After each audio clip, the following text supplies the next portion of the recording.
4 kapal Belanda yang dipimpin Cornelis de Houtman tiba di perairan Banten pada 27 Juni 1596. Sebelum angkat sauh dari Amsterdam, Cornelis mendapat informasi bahwa di timur jauh sana ada kepulauan penghasil rempah-rempah yaitu Nusantara. Pada hari itu orang-orang Belanda telah menemukan Banten yang sejatinya hanya merupakan sebagian kecil dari kepulauan rempah-rempah paling menggiurkan di dunia. Praktik kolonialisme Belanda di Nusantara segera dimulai dan Cornelis de Houtman adalah pembuka jalannya.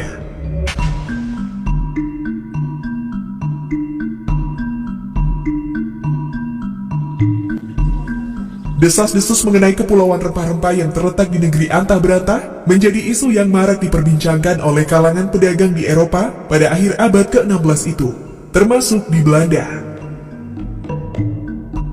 Kaum saudagar di negeri kincir angin kemudian mengutus Cornelis de Houtman pergi ke Portugal, tepatnya di Lisboa atau Lisbon. Kala itu, sebagian wilayah dunia termasuk beberapa tempat yang memiliki potensi rempah-rempah memang dikuasai oleh kerajaan Portugis. Sebagian lainnya diduduki oleh kerajaan Spanyol. Cornelis berangkat dari Amsterdam menuju Lisboa untuk melakukan investigasi, sekaligus mencari informasi sebanyak-banyaknya mengenai kebenaran atas keberadaan pulau surga itu. Selama 2 tahun Cornelis menghabiskan waktunya di Portugal, dan ketika ia kembali ke negerinya, Jan Huygen van Linschoten, seorang Belanda yang bekerja untuk Portugis di India, kebetulan juga baru saja pulang ke Amsterdam. Sepulang dari India itu, Van Linschoten menerbitkan laporan perjalanannya dengan tajuk Itinerario. Dalam buku laporan tersebut, Van Linschoten menjabarkan potensi yang terkandung di Asia untuk kepentingan perdagangan bangsa Eropa termasuk India, Persia atau Iran dan Nusantara. Hasil informasi yang dibawa Cornelis dari Lisboa ternyata nyaris selaras dengan laporan Van Linschoten. Kepulauan rempah-rempah yang dimaksud terletak di timur jauh sana, lebih jauh lagi dari India, dan dikenal dengan nama Bantam atau Banten. Pada 1594 itu, para pedagang di Belanda, termasuk Cornelis ini lantas bersatu dan membentuk Perserikatan Niaga. Perkumpulan ini diberi nama Compagnie van Verite Amsterdam atau perusahaan jarak jauh yang berpusat di Amsterdam. Perserikatan saudagar Belanda ini kemudian mulai menyusun rencana untuk melakukan penjelajahan samudra dengan harapan bisa menemukan kepulauan rempah-rempah. Cornelis de Houtman ditunjuk untuk memimpin pelayaran besar dan penuh tantangan yang akan dimulai pada 2 April 1595 ini. Cornelis menjadi salah satu orang paling berpengaruh, selain karena berhasil mendapatkan informasi dari Portugal, termasuk pernah ditangkap dan dipenjara oleh otoritas di sana. Ia juga menyumbang dana sebesar 300.000 gulden untuk persiapan pelayaran itu.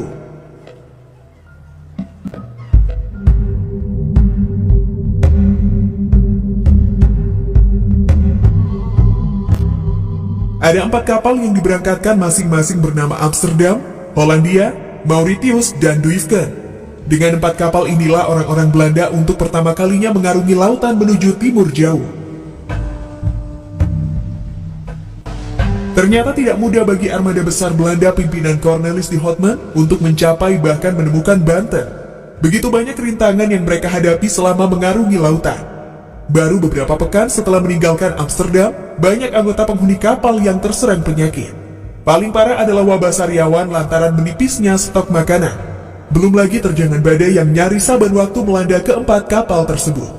Intrik-intrik selama perjalanan, terutama konflik antar penumpang atau kru yang tidak suka dengan aturan dari kapten kapal, juga menjadi kendala tersendiri. Sejumlah pertikaian terjadi dan tak jarang menyebabkan nyawa melayang. Juga tidak sedikit yang harus dikurung di penjara kapal.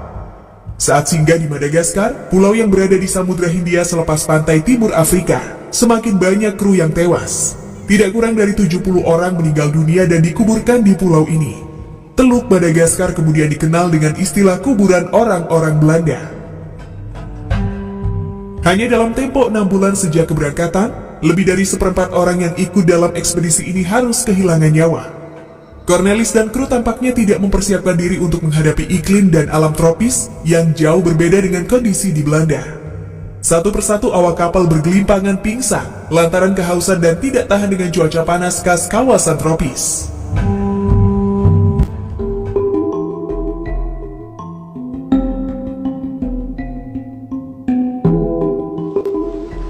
Setelah lebih dari berbulan-bulan mengarungi samudera luas dengan aneka macam rintangan yang amat mengerikan, akhirnya armada Cornelis de Houtman berlabuh di Banten pada 27 Juni 1596. Saat tiba, hanya 249 orang yang selamat sampai di tujuan. Cornelis dan para saudagar besar beserta kru mengenakan gelar kemiliteran untuk menambah wibawa mereka menghadapi orang-orang di tanah yang baru mereka temukan itu. Harapannya, kehadiran mereka bisa diterima bahkan dihormati oleh tuan rumah. Orang-orang Belanda yang sejatinya berprofesi sebagai pedagang itu banyak yang memakai gelar kapten atau laksamana, sedangkan Cornelis memilih gelar kapten mayor. Merapat di bandar dagang milik Kesultanan Banten, Cornelis terperangah melihat suasana pelabuhan yang ternyata riuh oleh kesibukan. Kotanya pun besar dan cukup ramai, bahkan tidak jauh berbeda dengan kota tersibuk di negeri Belanda, Amsterdam. William Ludwig, saudagar Belanda yang ikut dalam rombongan Cornelis, menghitung paling tidak ada 36 kapal asing yang sedang singgah dan berlabuh di Banten kala itu. Dalam pengamatan Ludwig dan Cornelis, pusat pemerintahan Kesultanan Banten tertata dengan baik dan rapi, dikelilingi oleh tembok lebar dari bata merah.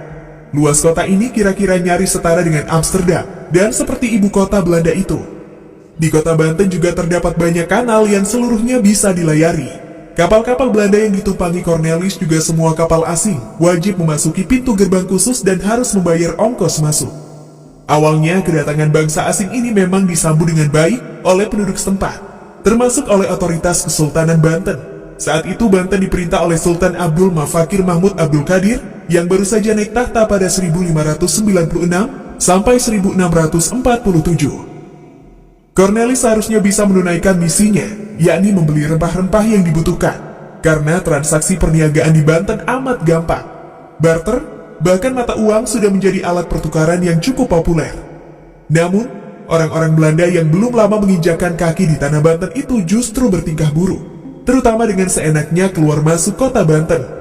Penduduk setempat yang tadinya menerima, kini berbalik sikap lantaran tidak suka dengan perangai orang-orang asing itu.